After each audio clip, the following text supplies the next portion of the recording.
સુરત શહેરમાં crime branch Amreli યુનિટનું લોકાર્પણ કરવામાં આવ્યું. સુરત પોલીસ કમિશનર અનુપમસિંહ ગેહલોતના હસ્તે લોકાર્પણ કરાયું. ગુનાઓને અંકુશમાં લાવવા ક્રાઇમ બ્રાન્ચ અમરેલી યુનિટનું લોકાર્પણ. શહેરમાં શાંતિ સલામતી જળવાઈ રહે તે હેતુથી નવા યુનિટનું અમરોલી ક્રાઇમ બ્રાન્ચ ખાતે લોકાર્પણ કરવામાં આવ્યું હતું. તો શહેરના લગભગ એકદમ અમારા આઉટર વિસ્તારમાં આવે છે. ઝડપથી એના ગ્રોથ થઈ રહી છે. આપણા ગ્રામીણ વિસ્તારના એરિયા બી ખૂબ ઝડપથી વિકાસ થાય છે. તો શહેર સાથે જો એ શહેરમાં ભરતા જાય છે.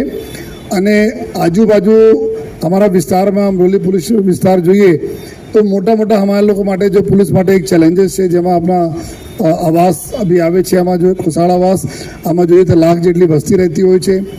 ઘણા બધા જો એ બહારના આપણા રાજ્ય બહારના લોકો અહીંયા રહેતા હોય, જો કામ ધંધા માટે આવતા હોય છે. અને એમાં જ તકના લાભ લઈને અમુક જેવા એન્ટી સોશિયલ એલિમેન્ટ બી આવી જતા હોય છે, જેના લીધે જો આ વિસ્તારમાં સતત જો એ પોલીસ માટે એક પડકાર રહે છે.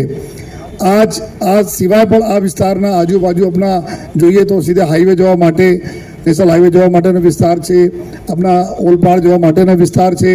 અને ઘણા બધા ગામડા બી અત્યારે તમે જુઓ તો રૂરલ એરિયા ગ્રામ વિસ્તારમાંથી પોલીસમાં શહેર પોલીસમાં મળવામાં પણ આવેલા છે. અને તમે અહીંયાથી જુઓ તો જો પોલીસ કમિશનર કચેરી છે, આ કચેરીથી લગભગ અગર તમે કન્ટિન્યુઅસ 40-45 મિનિટ જેટલા લાગી જાય છે અહીંયા પહોંચતા જોઈએ. અને ક્રાઇમ બ્રાન્ચના ઓફિસે બી દેખો તો અડધો કલાક વધુ સમય લાગે છે અહીંયા આવતા જોઈએ. તો આ બધાને ધ્યાનમાં રાખીને શહેરમાં જો અત્યારે સુરત શહેર પોલીસ તરફથી અમુક જો ચેન્જીસ કરવામાં આવી રહ્યા છે, આ ચેન્જીસના હિસાબથી સૌપ્રથમ પાંડેસરા ખાતે એક ક્રાઇમ બ્રાન્ચની યુનિટ ચાલુ કરવામાં આવી હતી જોઈએ.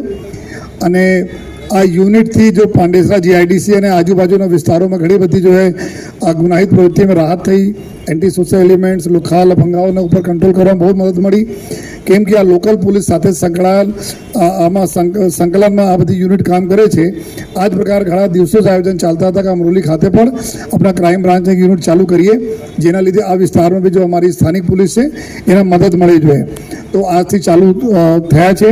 એના માટે સર્વપ્રથમ હું ક્રાઇમ બ્રાન્ચના જેસીપી શ્રી રાઘવેન્દ્ર વત્સ, ડીસીપી ભાવેશ રોજિયા, પીઆઈ મોદી અને આખી એના ટીમને જોઈએ ખૂબ અભિનંદન આપું છું. સાથે જે પર્પઝથી આ ચોકી અહીંયા બ્રાન્ચ અમારી ચાલુ કરવામાં આવી છે, આ પર્પઝ બી સોલ્વ થવા જોઈએ. અને સોલ્વ એટલે કે અહીંયાના રહેતી પ્રજાના કોઈ પણ પ્રકારથી ભય વગર સારી રીતે રહે. અને જેટલા બી લુખા લફંગાઓ છે એના ઉપર કડક કાર્યવાહી આ યુનિટ કરતી રહે જોઈએ. લોકલ પોલીસ સ્થાનિક પોલીસને સહકાર કરતી રહે જોઈએ. અને બંને લોકો મળીને આ વિસ્તારમાં જેટલા બી ગુનેગારો જો બહારથી ક્રાઇમ કરીને આવી જાય છે, ભલે અહીંયા નથી કરતા ક્રાઇમ, લેકિન બીજા જગ્યાથી કરીને આવીને શેલ્ટર લેતા હોય, આ બધા ઉપર અમારા લોકોને જો એકદમ ધ્યાન છે અને ટાર્ગેટમાં બી છે જોઈએ. તો આ જ બધાને સતત જો અમારી આ ક્રાઇમ બ્રાન્ચના યુનિટ અહીંયા એના જ ઉપર ધ્યાન રાખીને એવા તમામ તથ્યો જો આપણા સુરતના નામ અને ગુજરાત રાજના બદનામ નામ કરે છે, તો એના ઉપર કડક અમે લોકો કાર્યવાહી પણ કરતા રહેવાના છીએ.